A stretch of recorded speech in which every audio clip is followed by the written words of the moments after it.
भगवान श्री राम जी अपनी प्रिया जानकी जी को जान जाते हैं कि थक गई है, तो वो बैठ जाते हैं और उनके चरणों को गोद में रख करके धीरे धीरे उनके कांटों को निकालते हैं। ये पति और पत्नी का प्रेम है। तो जब तुम एक उपासना विग्रह की प्राण प्रतिष्ठा करके तुम इसमें ईश्वर को पा सकते हो, तो अगर तुम पत्नी में पति में ही भगवान को देख लो, तो उसकी पूजा करने से उसकी प्राण प्रतिष्ठा तो भगवान ने की है। क्या? उसकी प्राण प्रतिष्ठा तो भगवान ने की, तो तुम्हें भगवान क्यों नहीं मिल सकते उसकी पूजा से? इसलिए अमित दानी भरता वैदेही अधम सुनारी से न देही। वह नारी अधम है जो इस धर्म का पालन नहीं करती। और आगे चल करके कहते हैं कि धीरज, धर्म, मित्र और नारी और आफत काल परखे ही चारी। ये चार चीजों की परीक्षा आपत्ति काल में होती है। कौन कौन सी चार चीजें? धैर्य, धर्म, मित्र और पत्नी। जब आपत्ति काल में भी तुम्हारे साथ में कदम से कदम मिला करके, कंधे से कंधा मिला करके खड़े रहे, वही समझो ये चीजें हैं। तो बहुत सुंदर इसमें पतिव्रत धर्म को बताया गया है कि एक ही धर्म एक व्रत नेमा, काये वचन मन पति पद प्रेमा, बिनु अवसर भयते रह सोई। इसलिए एक ही धर्म, स्त्री के लिए एक ही धर्म, एक ही व्रत, एक ही नियम, मनसा वाचा कर्मणा, पति की सेवा और बिन अवसर भयते रह जोई। और फिर कहते हैं कि धर्म विचार समझ उत्तम के असमस मन माही।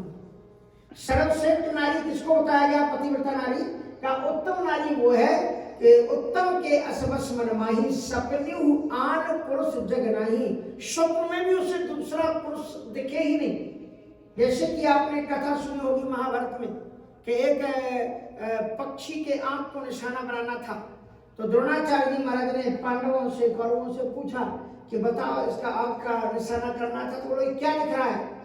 तो किसी ने बताया कि पेड़ दिख रहा है, डाल दिख रही है, पक्षी बैठा है, पंखे दिख रहे हैं, ये दिख रहा है, उसमें आंख भी दिख रही है। फिर किसी से बताया, बोले मुझे तो केवल चेहरा दिख रहा है, चेहरे में उसकी आंख दिख रही है। लेकिन अर्जुन से जब पूछा गया तो अर्जुन ने कहा कि मुझे तो सीधा अपना लक्ष्य केवल आंख दिख रही, और कुछ भी दिखलाई नहीं पड़ रहा है। उत्तम के असमस मन माही, सपने आन पुरुष दिखनाही, मध्यम परपति देखे कैसे। और जो मध्य कोटि की पतिव्रता नारी होती है वो पराये पुरुषों को भी कैसे देखती है?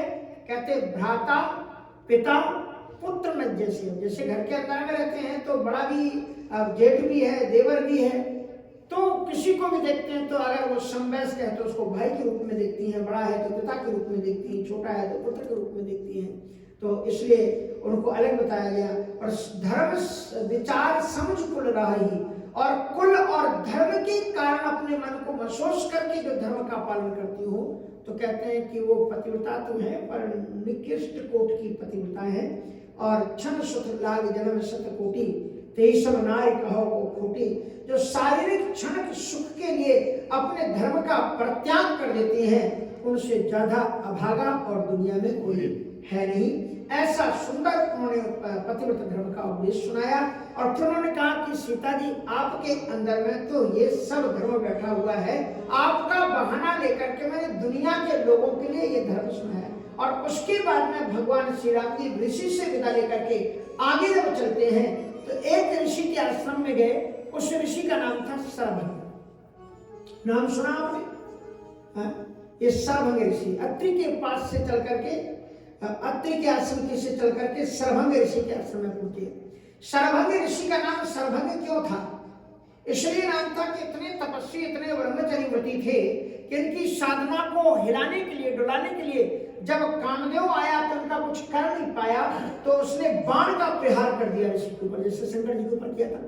बाण का प्रहार कर दिया और ऋषि ने उनके बाण को पकड़ करके तोड़ दिया। सरभंग, सरमनी काम के बाण को भी जिसने तोड़ दिया, इसलिए इनका नाम सरभंग हुआ। और इतने दिव्य तत्व में ये महात्मा थे कि इनका जब तपस्या पूर्ण हो गई, खुद ब्रह्मा जी महाराज विमान लेकर के आए, कहा चलो बैठो भगवान के धाम के लिए, दिव्यतम वैकुंठ के लिए आप चलो। लेकिन महर्षि सरभंग जी राम जी से कहते हैं कि जाते रहू बिरंची के धामा, सेवन सोने बहने आई है रामा, जाते रहूं विरंत के, श्रीवन सुनो बने आई है रामा, जाते रहूं विरंत के धाम। मैं ब्रह्मा जी के धाम को जा रहा था, लेकिन मैंने सुना कि श्रवण सुनियो बन आई है राम। जिन भगवान को प्राप्त करने के लिए हमने जब तप संयम समाधि की, वो अखिल कोटि ब्रह्मांड नायक परमात्मा खुद अवतार लेकर के हमारे आश्रम तरफ आ रहे हैं, इसी से वन में आ रहे हैं। तो मैंने विचार छोड़ दिया कि मुझे मुक्ति नहीं चाहिए, मुझे राम का दर्शन चाहिए। श्री राम जी का दर्शन करते हैं और समाधि के द्वारा शरीर का त्याग करते हैं। सुंदर सरज मुनि सरबंधा और क्षण सब संगा, बैठे सरज क्षण सब संगा, सारी आसक्तियों का परित्याग करके राम में ध्यान लगाया, योग के द्वारा शरीर छोड़ दिया। और योग के द्वारा जो शरीर छोड़ते हैं उन्हें दोबारा आना नहीं पड़ता। शबरी जी ने योग के द्वारा शरीर छोड़ा, शरभंग ऋषि ने योग के द्वारा शरीर छोड़ा, और एक योग के द्वारा और किसी ने छोड़ा है, बताइए कौन है? वो आए हैं धरती पर, वो है सती जी। सती जी ने भी योग के द्वारा शरीर छोड़ा था। तो जब योग के द्वारा जब लोग शरीर छोड़ते हैं तो आना नहीं पड़ता है, तो फिर सती जी का तो जन्म दोबारा हुआ है। इसलिए जन्म हुआ है क्योंकि सती मरत हरिशन बर मांगा, जन्म जन्म से पद अनुरागा, तेही कारण हिम ग्रह रह जाई, और जननी पार्वती तनु पाई, इसलिए उनका दोबारा जन्म हुआ है। तो सरभंग को ताय दे गति राम उदारा, भगवान श्री राम जी सुंदर समेत देने के बाद में यहाँ से आगे भगवान श्री राम जी सुतीक्ष्ण के आश्रम की ओर चलते। देखो दुनिया में ये होता है कि भगवान किसको पहले मिलना चाहिए, गुरु को या चेला को? किसको पहले मिलना चाहिए? पहले गुरु को मिलना चाहिए। गुरु के रास्ते पर चल करके शिष्य को भगवान मिलते हैं। लेकिन अरण्य कांड में ये यहाँ पर एकदम विपरीत बात हुई है। अगस्त ऋषि के शिष्य हैं सुतीक्ष्ण जी। ऋषि अगस्त करे शिष्य सुजाना, नाम सुतीक्ष्ण रति भगवाना। ऋषि अगस्त करे नाम सुतीक्ष्ण रति भगवाना। ऋषि अगस्त करे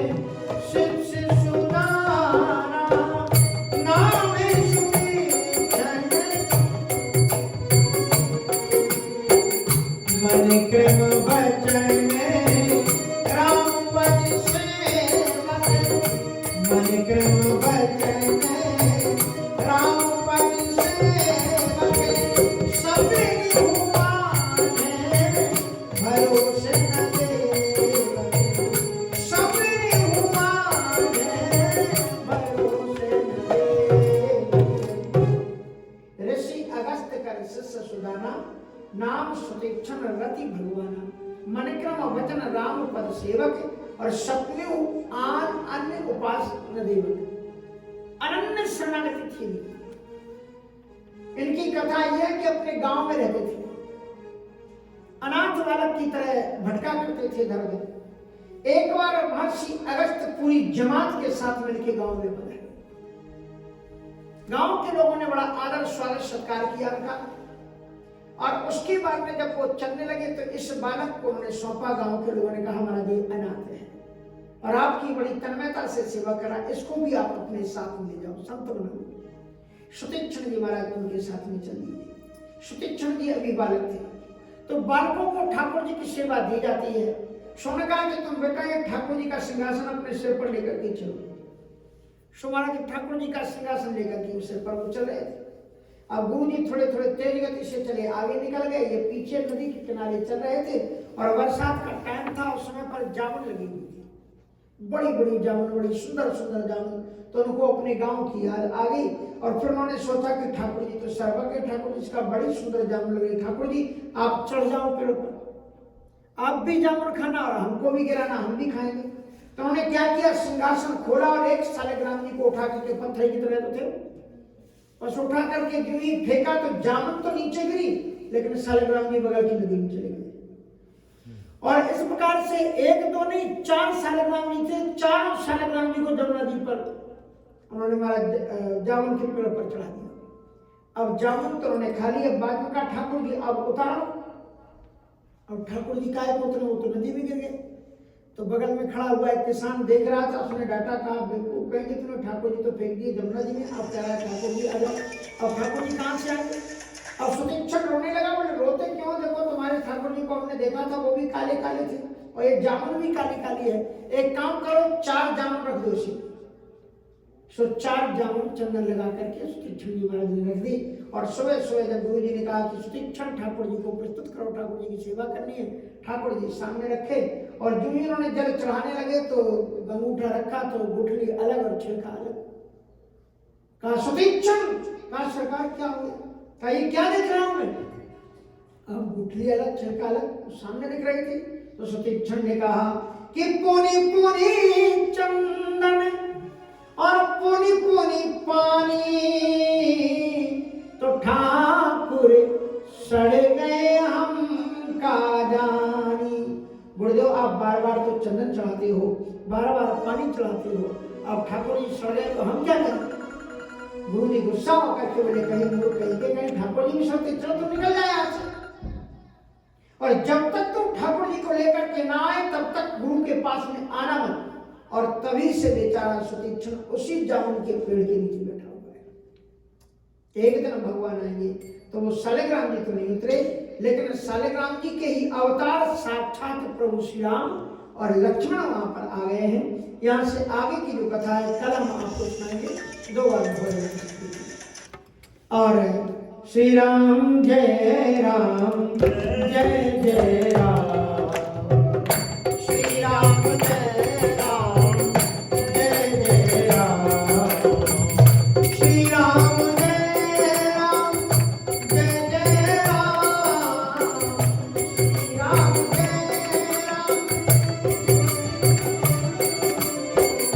श्री राम जय राम जय जय राम, श्री राम जय राम जय जय राम, श्री राम जय राम जय जय राम, श्री राम जय राम जय जय राम, श्री राम जय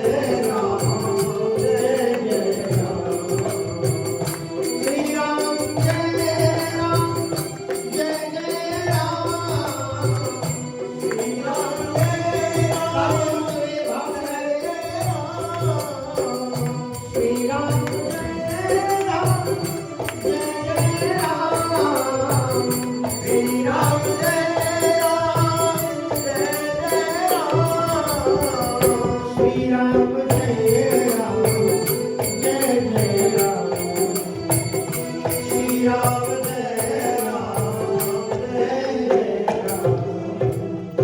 गुरु सच्चिदानंद भगवान की जय, श्री राघवेंद्र सरकार की जय, श्री हनुमंतलाल जी महाराज की जय, सत्य सनातन धर्म की जय।